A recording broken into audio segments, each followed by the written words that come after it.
साल 2024। कश्मीर की घाटी में ठंड अपने चरम पर थी। पेड़ नंगे और घाटी एक सन्नाटे में डूबी हुई थी। श्रीनगर के एक पुराने सुनसान इलाके में स्थित था गुलाब बाग कैंप, जो अब एक परित्यक्त सेना कैंप बन चुका था। किसी समय यहाँ सेना की हलचल थी, लेकिन अब ये वीरान था। एक अफवाह पिछले कुछ महीनों से पूरे क्षेत्र में फैल रही थी। आयुष अपनी ड्यूटी पर था। कौन है वहाँ? आयुष ने एक अजीब सी आवाज सुनकर हवा में ही पूछा, लेकिन कोई दिखाई नहीं दिया। आयुष फिर अपनी ड्यूटी करने लगा। फिर तभी रात के समय अजीब आवाजें आईं, जैसे कोई फौजी बूट पहनकर तेजी से चल रहा हो। सर, आप है क्या वहाँ? आयुष उसी दिशा में मुड़ा और चलने लगा। थोड़ी देर चलने पर उसको लगा जैसे कोई घुटी घुटी चीख मार रहा हो। फिर भी वो नहीं रुका, चलता रहा। आगे चलने पर उसने स्थानीय लड़कों की लाशें झील में देखी। तब डर ने शक को यकीन में बदल दिया कि यहाँ जरूर कोई न कोई तो था। जिसने भी ये किया है वो बच नहीं पाएगा। भारत सरकार ने इस रहस्य की तह तक जाने के लिए एक विशेष टीम गठित की, डी स्क्वाड। ये टीम आतंकवाद से जुड़े असाधारण मामलों की छानबीन करती थी। इस टीम के प्रमुख थे कैप्टन आरव रंधावा। लेकिन उनको क्या पता था, इस बार मामला सिर्फ आतंक का नहीं था, बल्कि भूतिया आतंक का था। डी स्क्वाड रात 10 बजे गुलाब बाग कैंप पहुंची। टीम में कैप्टन आरव के अलावा साइकोलॉजिस्ट डॉक्टर रिया सेन, तकनीकी विशेषज्ञ कबीर और हथियार विशेषज्ञ इमरान शामिल थे। उन्होंने अपने कैमरे, सेंसर्स और नाइट विजन डिवाइसेस को सक्रिय कर दिया। कोई है यहाँ? कोई जवाब नहीं आया। रिया ने कांपती आवाज में कहा, ये हवा से नहीं हुआ। कबीर ने कैमरे को उस दरवाजे की ओर घुमाया और तभी कैमरे में एक साया उभरा। सेना की वर्दी में कोई लंबा सा आदमी, लेकिन उसका चेहरा धुंधला और उसकी आंखें लाल। कैमरा जैसे ही उस पर फोकस करने लगा, वो आकृति हवा में गायब हो गई। अगले ही पल इमरान के पीछे से किसी ने उसे जोर से धक्का दिया और वो चीखते हुए दीवार से जा टकराया। ये कोई आतंकी नहीं, ये कुछ और है। आरव ने तुरंत पूरे कैंप को घेराबंदी में ले लिया, लेकिन भूत कोई इंसानी आतंकी नहीं होता। रिया ने फाइलों में जो पढ़ा था वो अब सामने आ रहा था। 2003 में इसी कैंप में एक आतंकी पकड़ा गया था, अब्बास मुजफ्फर। वो आत्मघाती हमलों का मास्टरमाइंड था। जब सेना ने उसे हिरासत में लिया तो उसने कहा था, तुम मेरी मौत के बाद भी मुझसे बच नहीं पाओगे। उसे कड़ी पूछताछ में मार दिया गया, लेकिन मरने से पहले उसने अपने शरीर को एक विशेष तांत्रिक विधि से तैयार कर लिया था, जिससे उसकी आत्मा को शांति न मिले, बल्कि वो भटकती रहे और जो कोई इस कैंप में आए उसे अपना शिकार बना ले। हमें अब्बास की आत्मा को नष्ट करना पड़ेगा। अब्बास की कब्र इस कैंप के पीछे के गुप्त बंकर में बनाई गई थी, जहाँ उसका अंतिम संस्कार नहीं हुआ था। वहीं से उसकी आत्मा ताकत ले रही है। हम आज रात वहीं जाएंगे और इस आतंक को यही खत्म करेंगे। लेकिन वो नहीं जानते थे कि अब्बास की आत्मा अब अकेली नहीं थी। उसने उस कैंप में मरे सैनिकों की आत्माओं को भी अपनी सेना में शामिल कर लिया था। डी स्क्वाड ने गुप्त बंकर की ओर बढ़ने की तैयारी शुरू की, लेकिन इस बार एक नहीं, हर साया एक सैनिक की वर्दी में, मगर आंखें बुझी हुई। ये सब भारतीय सैनिक थे। रिया की आंखें नम हो गई। नहीं, अब ये अब्बास की सेना है। इनकी आत्माओं को अब्बास ने बांध लिया है। ये मरकर भी जिंदा है, लेकिन किसी और की मर्जी से। रिया जानती थी कि इन आत्माओं से मुकाबला सिर्फ बंदूक से नहीं होगा। हम इसे सिर्फ एक बार उपयोग कर सकते हैं। इसकी सीमा 100 मीटर है। कबीर ने चिताया। टीम ने गुप्त बंकर की ओर बढ़ना शुरू किया। हर कदम पर अजीब आवाजें, जैसे कोई छत से लटक रहा हो, कोई बगल में फुसफुसा रहा हो। और तभी इमरान कहाँ गया? इमरान गायब हो गया। इमरान कुछ ही सेकंड पहले टीम के साथ था। अगले पल वो नदारद।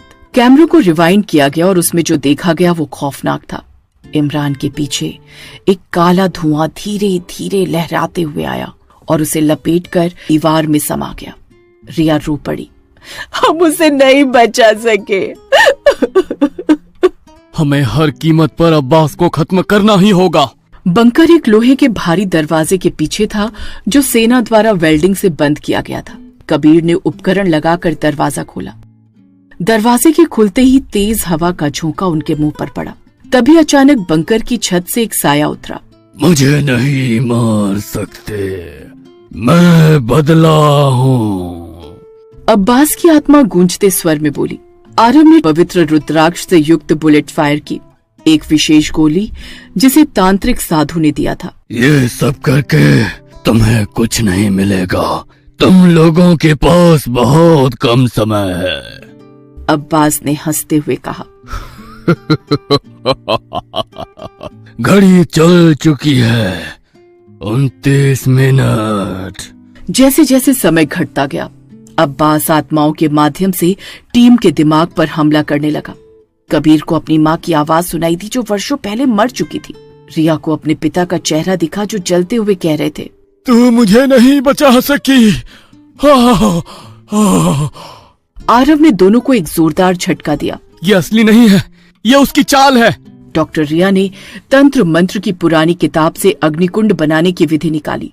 उन्होंने बंकर के बीच में एक त्रिकोण बनाया, 3 दिशाओं में मिट्टी के दीपक और बीच में गंगा जल से भरा कलश रखा।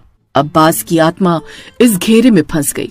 उसने चीखते हुए कहा, तुम्हें लगता है मैं इस घेरे से डरूंगा?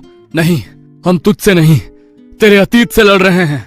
और उसी समय रिया ने संजीवनी मंत्र पढ़ना शुरू किया। कबीर ने खुद को तंत्र से जोड़ दिया। मैं ही वो माध्यम बनता हूँ। मर जाओ, मेरे साथ तू भी जाएगा। लेकिन उसी पल संजीवनी मंत्र ने पूरे बंकर को नीले प्रकाश से भर दिया और अब्बास की आत्मा जोर से चीखती हुई पिघलने लगी। उसकी चीख अंधेरे में विलीन हो गई। बंकर अब शांत था। कबीर बेसुध पड़ा था मगर जिंदा। आरव ने हाथ जोड़कर आत्माओं को प्रणाम किया। अब तुम आजाद हो। डी स्क्वाड की सफलता के बाद पूरी सेना में एक सन्नाटा था। एक आतंकवादी की आत्मा को नष्ट करना कोई सामान्य बात नहीं थी, पर यह खबर यही नहीं रुकी। नई दिल्ली रक्षा मंत्रालय में गुप्त मीटिंग चल रही थी। तो आप कह रहे हैं कि यह अब्बास केवल भारत का नहीं बल्कि एक अंतर्राष्ट्रीय आत्मिक युद्ध का हिस्सा था? जी सर, हमें पाकिस्तान, ईरान और अफगानिस्तान से भी ऐसे ही आत्माओं की रिपोर्ट मिल रही है। ये सिर्फ मरे हुए आतंकवादी नहीं बल्कि एक संगठित स्पिरिचुअल टेरर नेटवर्क का हिस्सा है। इस रहस्य की गहराई को जानने के लिए पत्रकार जोया रहमान सामने आई। उसने अफगान सीमा के पास कई महीनों तक एक रहस्यमयी साधु का अनुसरण किया था जो मरते हुए आतंकवादियों की आत्माएं कैद कर रहा था। उसका नाम था बाबा निगहबान। बाबा निगहबान असल में एक रूसी तांत्रिक था, इगोर सेरनोव, जो आत्माओं को बंद करके उन्हें आतंक के उपकरण की तरह इस्तेमाल कर रहा था। अब्बास उसका पहला भारतीय प्रयोग था। जोया रहमान ने चुपके से रिकॉर्ड किया वीडियो दिखाया जिसमें एक आत्मा दीवारों में से गुजरती हुई संसद के पास घूम रही थी। केंद्र सरकार ने डी स्क्वाड को दोबारा सक्रिय किया। आरव, कबीर और रिया फिर एक साथ थे। इस बार उनकी मंजिल थी उत्तराखंड की गुप्त घाटी। रिया जोर से चिल्लाई, तुम हमारे अपने हो, दुश्मन नहीं। और तभी बाबा निगहबान प्रकट हुआ। लंबे बाल, लाल आंखें और गले में मरे हुए लोगों की हड्डियों की माला।